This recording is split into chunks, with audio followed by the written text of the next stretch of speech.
Okay, right now I put that barrel connector in there, and what I'm doing is I'm bypassing. I'm thinking that RF's hitting that antenna and coming right into the switch box. Okay, because no, you got it. There's no squealing there, and it's sounding mighty fine. Got a whole room for you. Well, there you have it. It's that RF from the CB antenna is hitting my ham antenna, since I have many there, and it's feeding RF right back into the box here. So I put the barrel connector in, disconnected to the switch box, and there you have it. Okay. Yeah, that's amazing how that works, but I'm figuring that's what was happening. That RF was feeding off. You know how I got all those wire antennas out there. I got multiple, and even though they're not hooked up, it's still feeding in and coming into that switch box through the ground side, and that's what it was doing. It was just looping around. Okay, yeah, but what I didn't get solved is my match is still high. My match should be about a 1.1 to 1 point, no more than 1.2. And it's saying it's a 1.5, so my match is showing a little higher than it should be.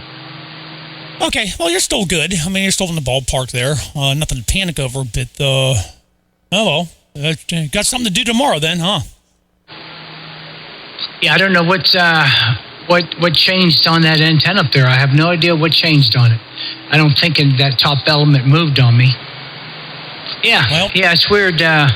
I figured I was looping back through the other antennas into there because I never had no RF issue. And what's weird is I never have no issue on the ham side.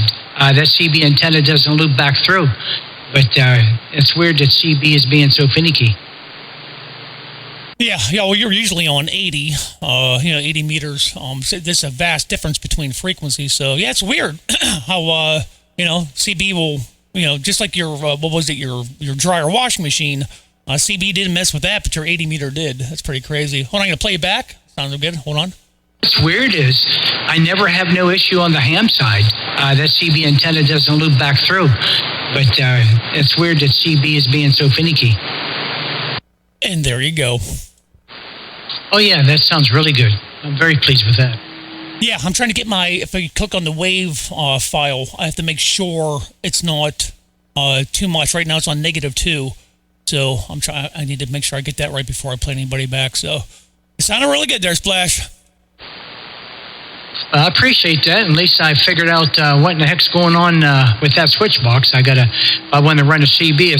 I thought I was just being easy by hitting the switch, but I guess that ain't going to work. No, of course. I'll post this up in a little bit because he just sounds so damn good. I want everybody to hear it. All right, no problem. No, I don't mind what you do there. You know, it don't bother me a bit there. So. But, at least I got it figured out there. I just cannot believe that RF is coming in there through that switch box. That is something. What I could do is hook the switch box back up and just unscrew the ham antenna side, and that would also eliminate it.